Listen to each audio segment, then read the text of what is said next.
The Movie Preview Critic. Informing and entertaining your movie world. Because later, I don't buy 100% that he is swayed to join the Na'vi. Okay, he falls in love with the hot blue princess, but is that it? There's nothing about the spirituality and the values of the Na'vi culture that affect him and make him realize, wow, humanity's lost a little bit of something, and we can learn from them. There's that great moment where Sigourney Weaver talks about the real treasure is not the unobtainium, it's the planet itself, where it's like this neural network that you can plug into and become part of this entire race. That's so valuable and so interesting. And it would have been great if the characters would have truly been affected by that. And if we would have seen something that gives us a hint of what life is like on Earth, what they've lost, what humans have lost. And these characters can represent that, these human characters. And the Na'vi can balance it out and make us whole. You know, if the humans are the yin and the Na'vi are the yang, now we can kind of become whole again. So that's definitely part of the message of this movie, and I love again that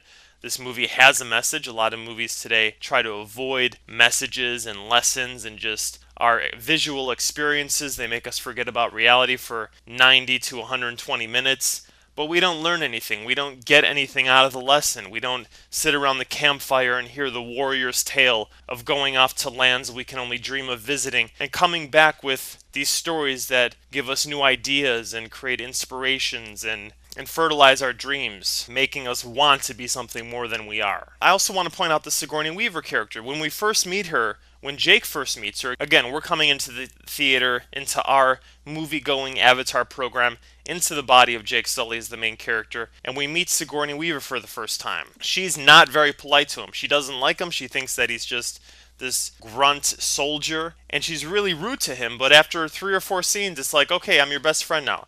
I'm going to drop any point of view that I had and just be nice to you for the rest of the movie, which doesn't work. It would have been great, again, if she could represent something about humans at that time. Maybe being around the Na'vi, she's been transformed. She showed up with this future human attitude, whatever it's going to be. Let's just assume it would be a hyper-capitalistic attitude where everything is for sale and there is nothing sacred. So she comes to this planet where everything is sacred and the Na'vi have no notions of buying and selling and something being worth more than something else, where it's all connected. Every animal, every plant is part of something bigger and greater. And so she's been affected by that, being here and studying the Na'vi for so long. And whenever she meets humans coming straight from Earth, she has this anger because they're less evolved in her eyes. That's all we would need to see from her. But she drops it, and the movie drops it because it's focused more on showing us the environment. And I like to compare that to Titanic. The first hour of Titanic is the exploration of this great ship, this most lavish, extravagant,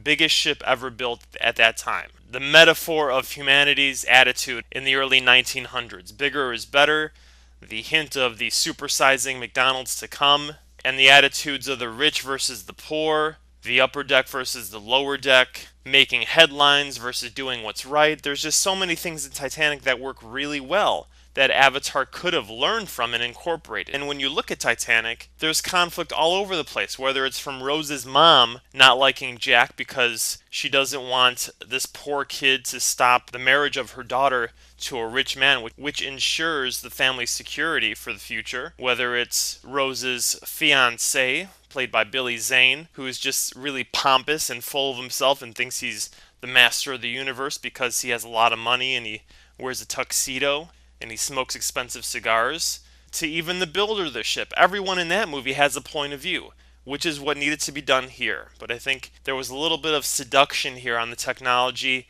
and the CGI and the visuals, which is happening to everyone nowadays making movies that delve into this area of effects, and it needs to be balanced out. So if we can learn anything from the Na'vi, from the movie-going experience, is that movies need to have a little more soul to them and less focus on the advancements of the technology, which is a great thing. But let's not forget the basics of the purpose of storytelling, which is to share human experience, which is to explore what it means to be human and to be affected as humans. So I believe that's it. This is run a little bit longer than I've expected.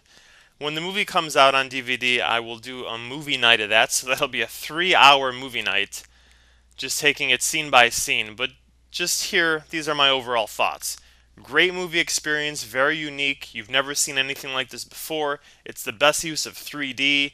It advances this whole idea of CGI where you film real people and then overlay the CGI. The Na'vi look very authentic, very real here. You forget that you're watching a movie that's 90% CGI, and in the end, it is very rewarding. I just wish that other elements, mainly pertaining to character and filling out the backstory of the humans in this future, had had a little more attention. I wish they were as real as the Na'vi in this situation. That would have taken it from just a very good film to a truly great film. So Avatar is definitely one of the best movies of the year, even in these areas that it fails, and it doesn't fail that greatly. Just a little bit, just a couple tweaks here and there, and it could have really, really worked. One final note is that I always fight against any kind of responses to this idea that characters need to be thought out and there needs to be more of a three-dimensional reality to the universe all the way around, that everyone here is a main character, right? You could take a lesson from Lost, where every character has a flashback that tells you how they got to where they are, and it fills them out as a character. Every person is real. I don't buy the argument that, oh, if a movie has groundbreaking effects, or if all this time was spent to bring this universe to realization, that we should cut it some slack. That, oh, we don't need to worry about characters and all that kind of stuff because we're not going to see that. We're not going for that kind of an experience. We just want to be blown away by the action or the visuals. And the answer is no. We're going to connect to people that are in the movie because they are our avatars. We are connecting with them, and they represent what it means to be human in this moment in this story. The more human they are, the more we will connect, and the better our experience of that movie will be. Check your top 10 list, your top 20 list of your favorite films.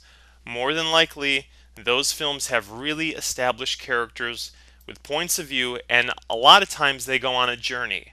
I know for me, Star Wars is up there, The Matrix is up there, Braveheart, all of those characters go through some kind of journey. So fill your characters' hearts up with beliefs, with their morals, with their values, with their passions, and every time they argue with someone, it's like a cut to that heart and it bleeds out and they fight with it. They fight with that blood of belief that they have inside of them. Remember, stories are simple and the characters are complex. If it's reversed, then we lose the connection. Until next time, choose your movies wisely, and as always, long live good movies!